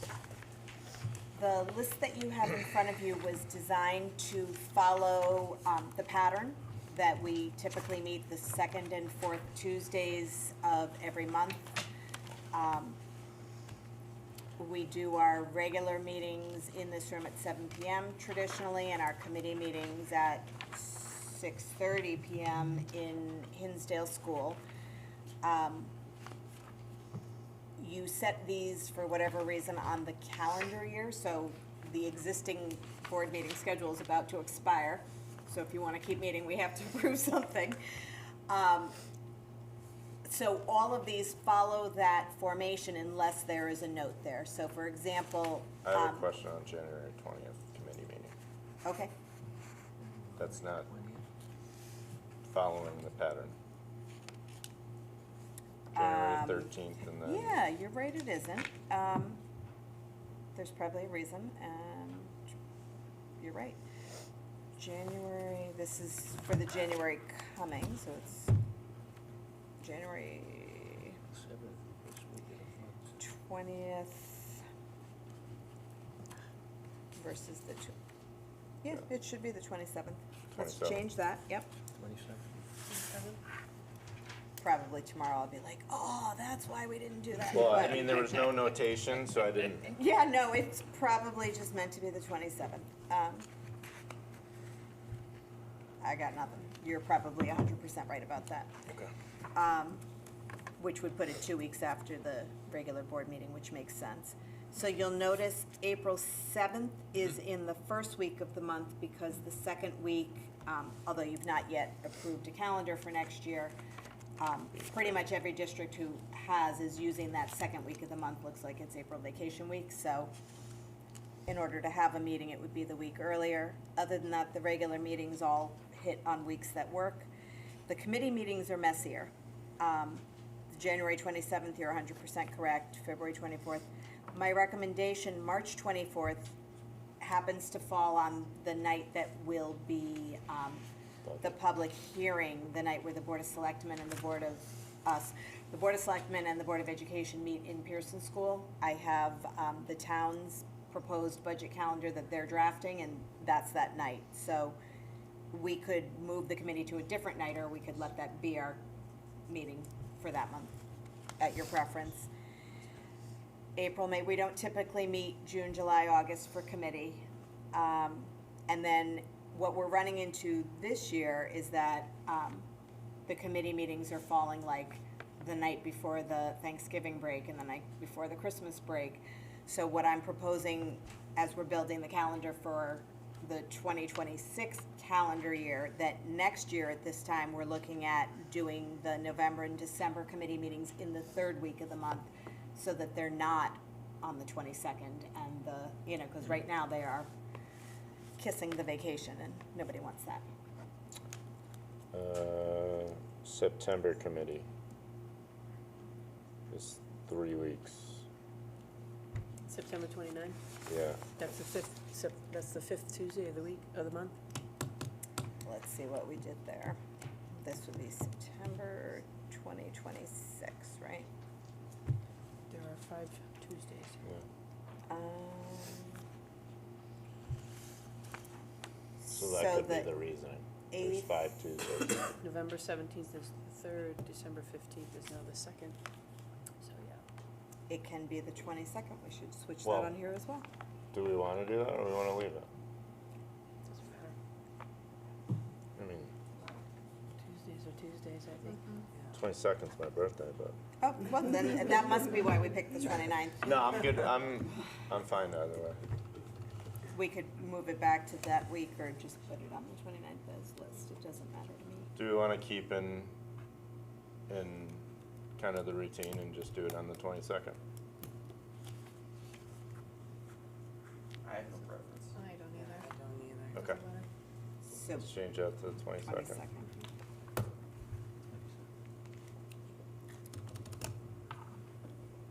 We'll bring you a cake, Kurt, for your birthday. It's celebrating my birthday. Do you need a motion? Since it falls on the meeting. If there's no more discussion, yeah. Everything else looks pretty good. Let's make a motion to approve the changes. You can approve the calendar with the two With the changes that we changes? made. Okay. Yep. Let's make a motion to approve the calendar with the 2 changes. Make a motion. Second. Favor? Aye? All in favor? Aye. All in favor? Aye. Is that 9-0? Okay. Okay, one biggie down. All right. On to item B. So, this is the proposed calendar for next school year. I will talk you through the ways in which it is similar to and different from the current year. Okay. On the over-under, it looks a lot like our current calendar in the sense of we're starting that last week of August, midweek, and we're ending early June. I've been again watching how other districts are coming in. There's a couple things that are weird next year, having nothing to do with us. Labor Day is not until September 7th. For a hot minute, I said, ooh, we could wait and go to school September 2nd to be, but we can't do that because then we're going to be in school late in June and nobody wants that. And in fact, in looking at other towns who have started to publish, there's about a half dozen towns I've seen who've already approved their calendars also, and everybody's starting that last week of August, even though it's way ahead of Labor Day. So, other than that, one other notable change, not a high impact, but I'll point out to you, is that in the current school year, and for the past year or so, the fall conferences were the first week of December, and it has been pretty much since the minute I walked in the door, people saying, we don't love that, we don't know why we do it there, but we think maybe we want to do it earlier. So we've talked to all the people a lot of times and got a lot of input, and the thought is we would like to have our first face-to-face meeting with parents sooner than that. That just feels really late in the year to have a first conference. So after considering all of the options and thinking about wanting to have enough data to share with parents, so not wanting to do them too early where we just nod and smile and say Susie's such a nice girl. The team leaders, in talking to the teachers, came back with that beginning of November. By that point, they have enough assessment data that they can begin to share with parents how things are going. But it's still not on top of report cards. It also gives us an opportunity to preview for parents how the report cards work, because they are standards-based, and if you don't know what you're looking at and then you get it, you might be, what do you mean my kid's only getting 2s? So it just creates an opportunity to have that conversation. The April vacation week is standard. So here is the one change that I want to highlight and ask the board to consider. Currently, we have 181 student days, 186 staff days. The 186 staff days is baked into the teacher's contract and the paraprofessional contract. Like, you don't change that number without negotiations. So we can never add a day to it unless we are in negotiations with all the groups at once. The state requirement is 180 days. Currently, even with 181, if we have one snow day, we make it up. Like, we always do that number of days. I would like to ask the board to consider letting us do 180 student days, still of course the 186 teacher days, turning that one extra not required student day into a professional development day. At the start of the school year currently, we have 2 days. You'll see 3 reflected on here because that's the draft I'm bringing you. And again, you can approve this as I'm bringing it to you, or we can modify it. But what I learned, this is the first year that I was here for the start of school, because last year I started late September. We have about 2.5 hours of staff development at the start of the school year. The teachers have time by contract to set up their classrooms, there's convocation, there's a staff meeting, but there's like 2.5 hours for staff development. My belief is every day with students matters, but one full day at the beginning of the school year with teachers will pay dividends way beyond what it will make the other 180 days so much more valuable. I feel so strongly about that if the board says, no, we're sticking with the 181, suck it up, buttercup, that's okay, but we would not use the March professional development day that we've had in the past to add the day at the beginning, and it just means we would have a very long time in the back half of the year without a day. We only have election day and the 1 day in March and the 2 hours at the start of the school year. We also have early dismissal days, and I'll talk about that in a second, where we get about an hour and a half of staff development time when the kids go home early. But so that is, I wanted to make sure that everyone sees that that is a change on here, that if the board approves this calendar, you're approving 180 student days. And again, the staff number of days doesn't change, they're just doing something different on that day. The other piece that I'll draw your attention to is the circles, where there's 3 in a row, those are the conferences. But September 16th, October 21st, December 2nd, there are 7 of those early dismissal days. The kids go home half day, and by the time dismissal's done, we have about an hour and a half, hour, 45 minutes that we use for staff development. It allows us to take the things we launch at the beginning of the year and continue the work throughout the year. I think in the current calendar there are 6.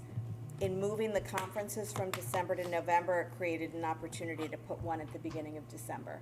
So there is, again, I don't want anybody to prove a calendar and say later, you snuck that by us. We have one more of those in this calendar than we have in the present year. I'm not sure how many we've had in previous years. The other thing I'll say to you is that Mike and I met and reviewed this with Gilbert School. They won't match us exactly, perhaps, because again, there are slight differences, but we made some adjustments and changes to ours to work with what made sense to Gilbert, and so we have collaborated on this. So it would be one extra teacher day for PD, either the 24th, 25th, or 26th of August?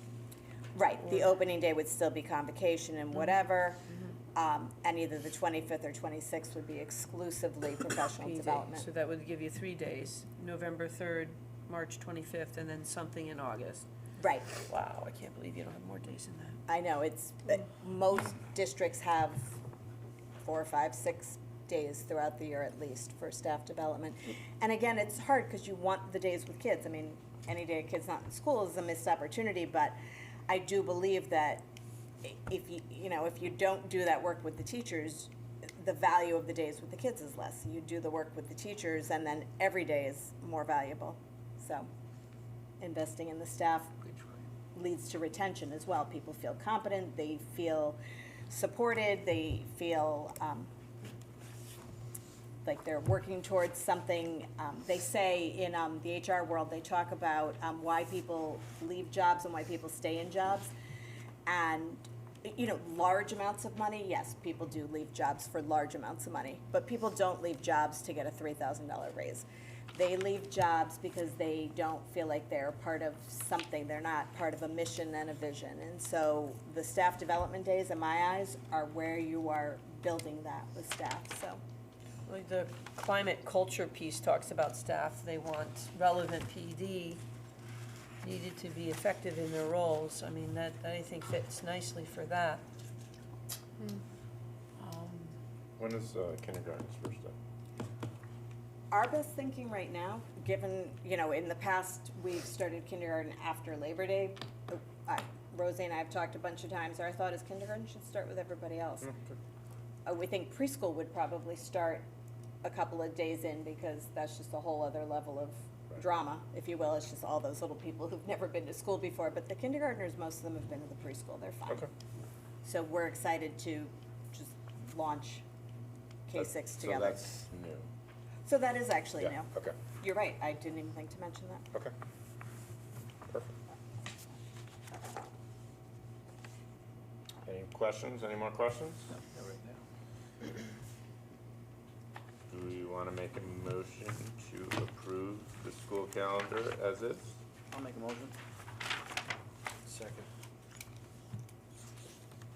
Joseph, and then second, Shane? Yes. All in favor? Yep. All in favor? Thank you. I appreciate that support. I think it's wonderful. I'm giddy. I want to go home and plan it right now. Okay, end of meeting, get it. That's amazing. Thank you. That's it. I mean, I think it makes a lot of sense. Professional development in any field is important, right? Especially when you're preparing and you're talking about educating, so makes sense. It's good. Perfect. On to item C, budget calendar, fun part. Okay.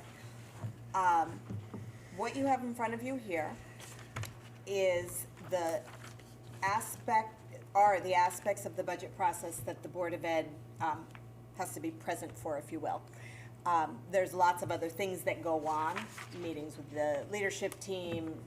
Nancy and I just take a bungee cord and lock ourselves together for months on end. It's lovely. The fact that she speaks to me is absolutely a miracle.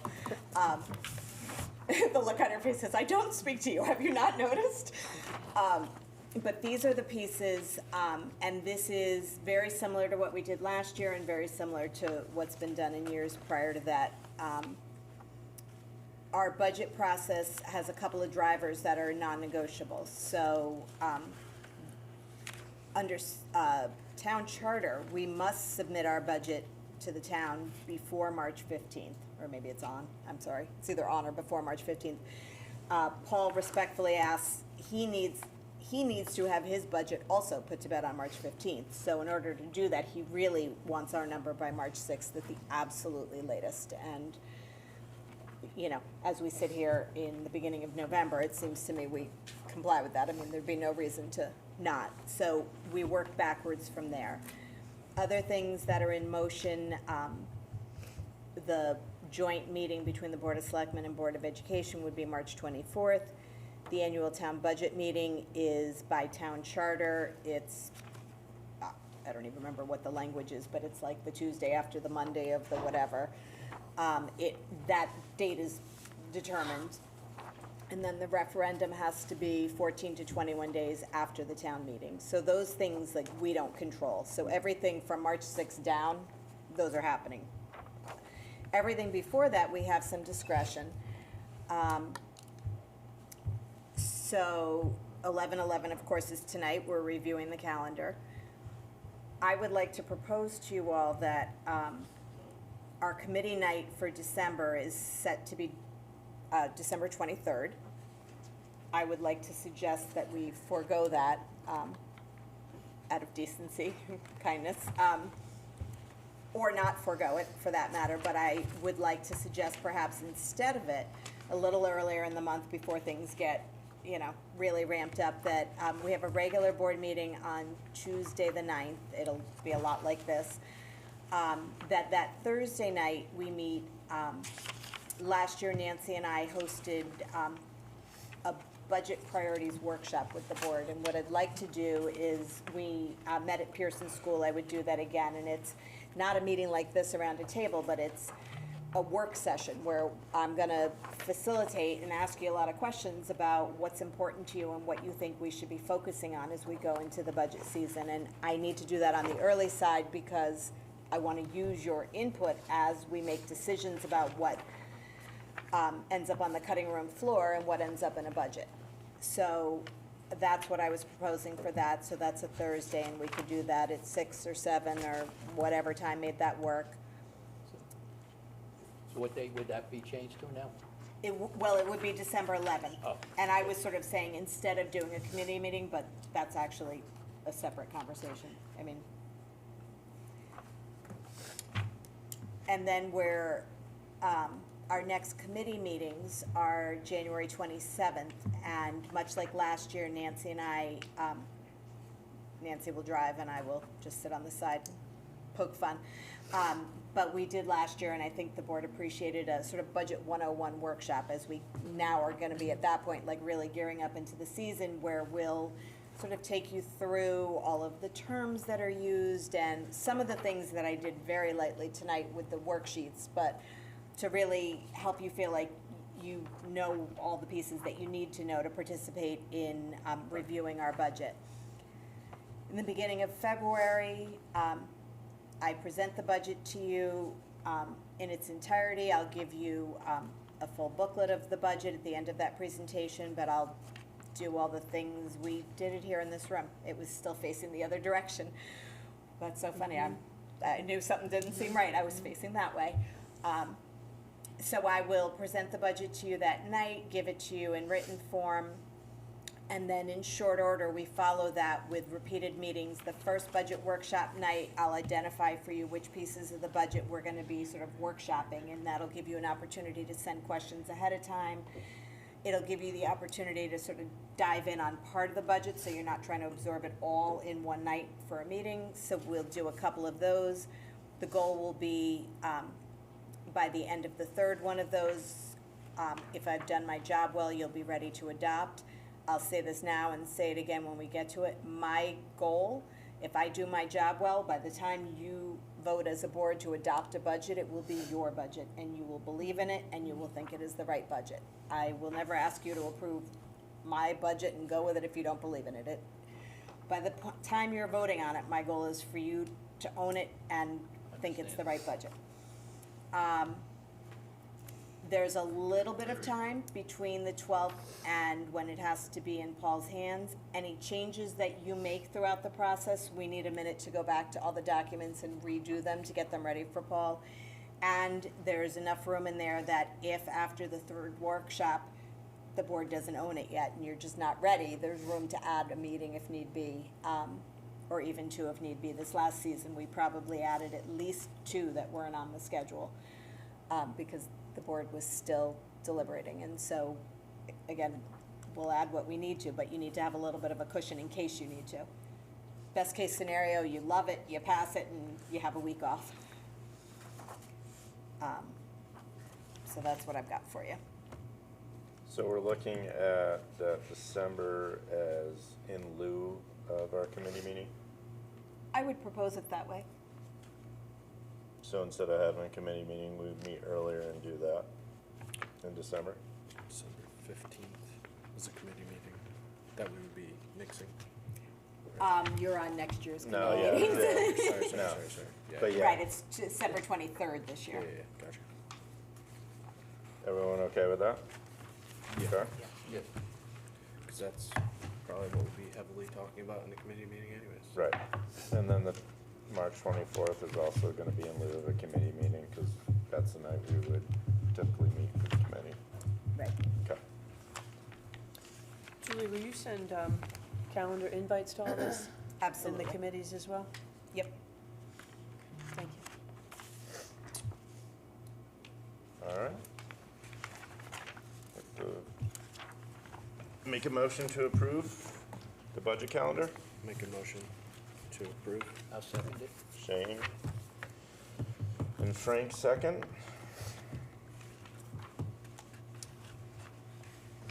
Vote to approve. Nora, did you? I did. Okay. 9-0.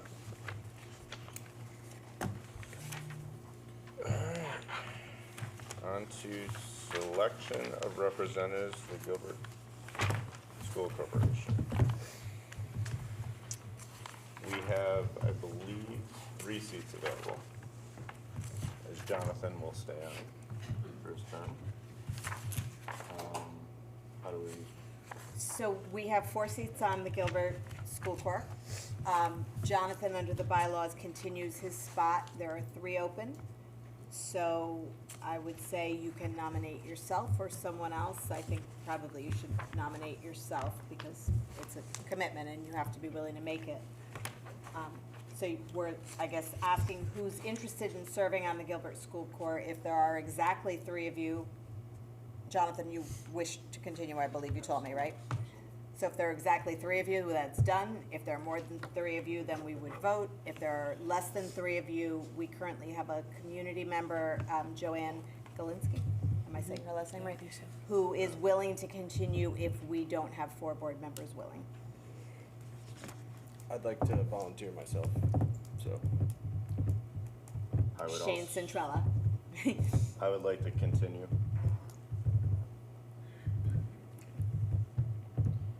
Jonathan, just so you know, your term goes to February 2026, okay?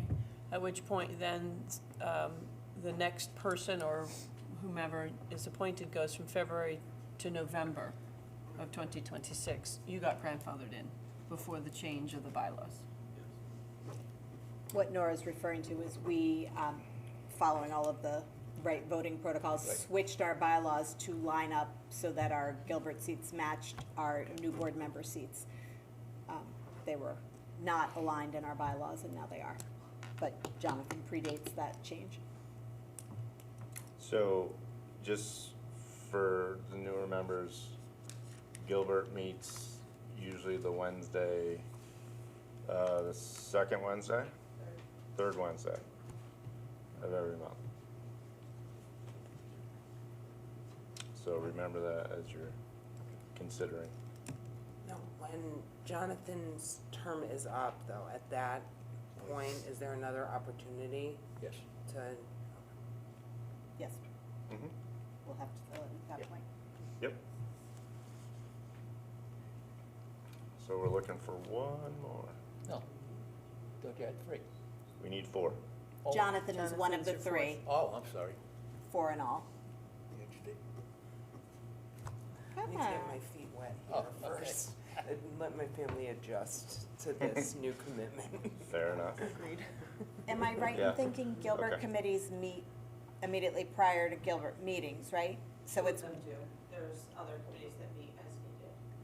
but largely it's a one night a month commitment, am I Oh, right? is that right? Oh, Except during budget and, Policy meets a little bit. all right, then if the fourth is open, I'll take it for now. Okay. Frank? We have a meeting tomorrow night. I know. I've been told we've been invited, let me put it that way. Holly and I talked the night of the election, she's like, y'all are gonna do that, right? Otherwise our meeting's I gonna was be told we were empty. invited, I didn't know about it. Okay, so congratulations, Jonathan, Shane, Kurt, and Frank, Gilbert, representatives. Jacket. No, you gotta earn the jacket. Oh, okay. All right, on to item E, policies for deletion. I'll try and do this quickly for you. These are policies that were reviewed by the policy committee. These are CABE policies all, and you know that because they have numbers that look like library codes or whatever. Again, the bus driver policy, we don't employ bus drivers, so it really doesn't, it's just not us, and it's not a required policy.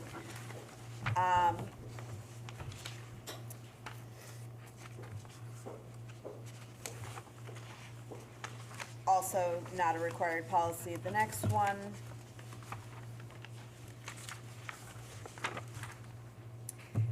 This periodic financial reports is really subsumed. The policy that we did first read for budget procedures actually outlines our requirements to have quarterly, and as a matter of practice, we do all the monthly reports at these boards, so it's, Superseded by the other, isn't yeah, it? it really is. And then the school fundraisers is not a required policy. What I would just point out to you is that while the policy is not required, we do have a practice and a form that a teacher or a parent can't just go out and do a fundraiser on behalf of the schools using our name and likeness or whatever without our permission. And so we intend to keep the form and the process. You still need to get superintendent and principal approval to sell the pies or run the book fair. But it's just not a policy you're required to have. What about donors choose? Isn't that in the new policy? That is in, I think that's under the social media policy. And it says that people can't just, you know, like teachers can't go online and do like GoFundMes for classroom supplies and, no, Cannot, I yeah. think they can do it with permission. I'd have to go back and look, but they definitely can't just unilaterally do it. They can do it with permission, because my daughter's a teacher and she does that, and she gets so much stuff that she can't afford, and the school doesn't give it to her, and she does very well with that. Yeah, Probably with permission.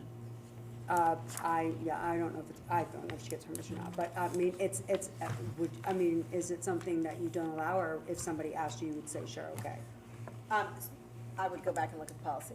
If the policy allows me, we have to have a, like, uniform way of doing it.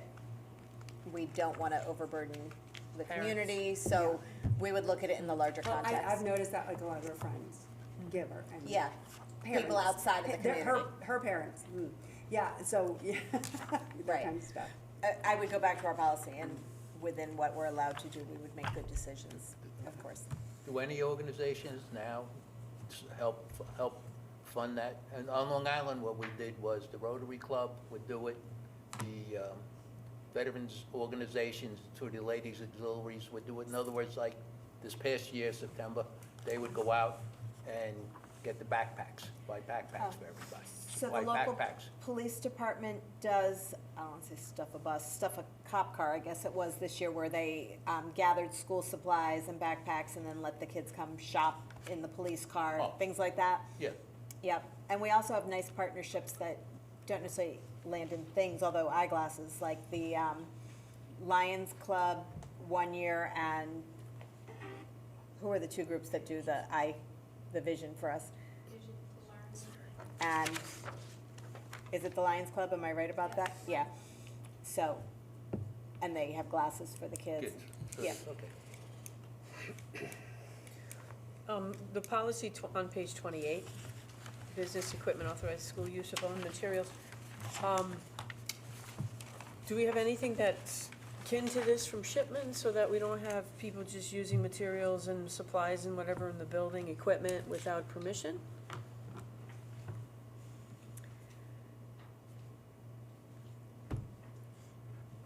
I'm sorry, I'm just reading to catch up and remind myself, so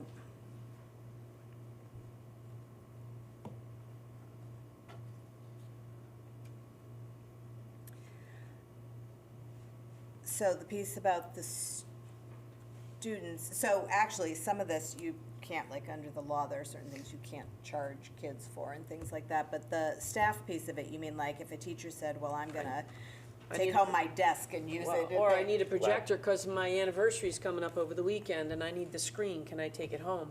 Not that it's ever happened, but, you know, Nora. just saying. Nora. Just saying.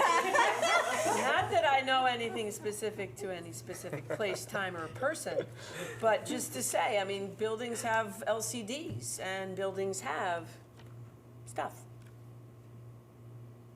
So if Or we were like to a say no copier. policy, and this happens. Or Right. use of copier equipment for personal use. I've got a tag sale and I want to use a copier machine. Suddenly I got flyers. But anyway, no My, paper I'm just for them wondering to with, use. in the absence of a like, if we were to delete this, Am I my wrong? gut is that inside the personnel policy, there are probably aspects and there's probably other policies that intersect. If you'd like to pull this one, I can Should we do the I look think we into should that? pull revisit. it. Yeah, Okay. all right.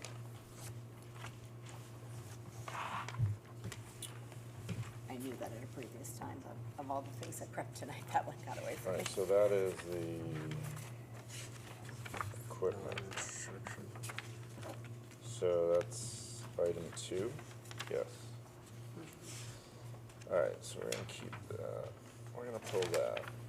All right, all the other ones we're good with?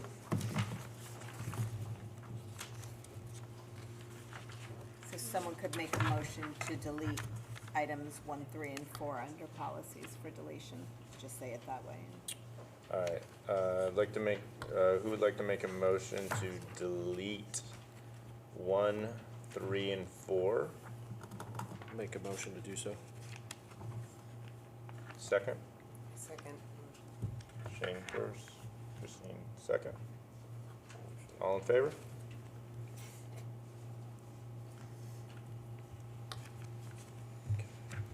Okay. Okay. On to item F. Personal matter regarding Hannah Kearns. So we have 2 different needs for executive session, Okay. and it is permissible under FOI to go into executive session for both of those, as long as you Without having to come out and go motion. back in. Exactly. Okay. I'd like to make yep, You got it. make a motion to enter an executive session at 9:02 PM. Oof. For 2 purposes, a personal matter and the sharing of attorney-client information, and inviting Superintendent Luby to join for both purposes.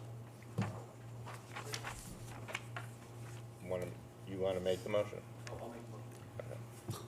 Yep. Second that. Okay, Jonathan, 1. Shane, 2. Okay. Move into executive session. Go across the hall. Shut off your mics. We'll go across the hall. So where's this go?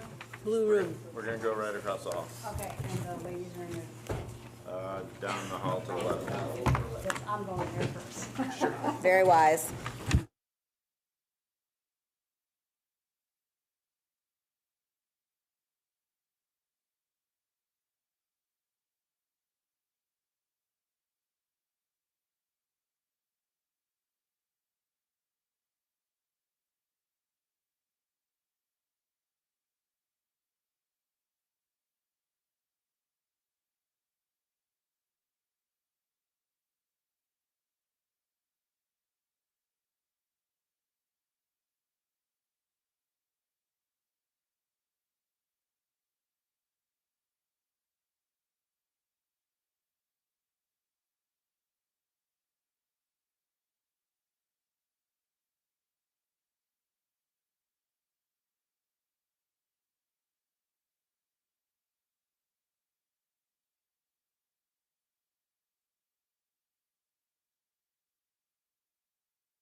It's chilly.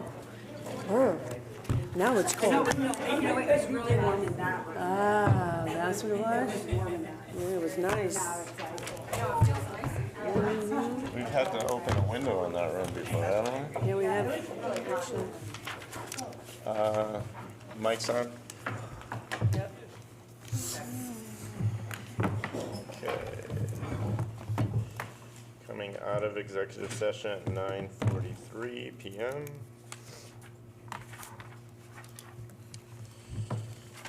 I'm gonna make a motion to approve Hannah Kern's leave requests. You have to make a motion to come out of executive session. No, we just said we don't have to do that. Not a motion, just note that we came out at 9:43. Motion to approve Hannah Kern's leave requests. Motion to approve. Second. Ooh, ooh. Shane got it Shane first. is the second. Closest. All right. I would like to make, Did you all in favor? oh, yes, all in favor? Aye. Thank you. Jumped the gun there. I would like to make a motion to adjourn at, Hold No. please. did I miss something? So there's clearly no public comment. We just want to see if anyone has any future agenda items or board member comments. Sorry. Close Nope. though. Are there any future agenda items that we'd like to add or board member comments? This is like your open mic opportunity, if there's anything you saw that you would just want to say like, oh my God, I just loved seeing blah, blah, blah, or, you know, I would love it if at a future meeting we could talk about. It's just a way to have any closure that you feel you The need. kids were adorable. They're great. That's great. They were great. Yeah, student representation are my favorite part of this. I think that's a good reminder, I've said it before, but it's a good reminder of why we're here, you know, that's why it's good that they're here, because you get to see that front facing. I know a lot of work goes into it, obviously, all the stuff behind the scenes, the teachers and everything, but it's all for the kids, so it's cool to see that. And to And just work see with it. their little confidence, you know, they're so proud of themselves, they're so happy. That was It's the like most such a, confident group we'd seen. yeah, it's wonderful. Yeah, they were really great. That was the most confident group we've seen. Yep. And one last thing is, we are going to have, as I've learned in my first 2 years of serving on this board, we have a lot of work ahead of us. This budget season is a lot of time, hours spent with each other. So I'm excited to get to know each and every one of you that I don't already know. And I think there's a good opportunity for us to work together as a board, and I'm excited for that. Thank you. I hope that we can make this school district one of the, what I read in the paper, the top 10 in the next 3 to 5, the next time, our term here, 2 to 4 years. We can make, when we leave here in 4 years, this is one of the top 10 school districts in the state. All right, Great. all right. Make a motion to adjourn at 9:46 PM. I think This gets handed in now. Who first is? Yeah, who would, you wanna, No, no, I'm asking for a mo. Make a That's motion. smart. All right, Jonathan first, Yeah, and then second. Shane second. Everyone in favor? Okay, one down. Awesome. Good job, guys. Nice job, everybody, thank you. Keep it, have the record. Envelopes can stay.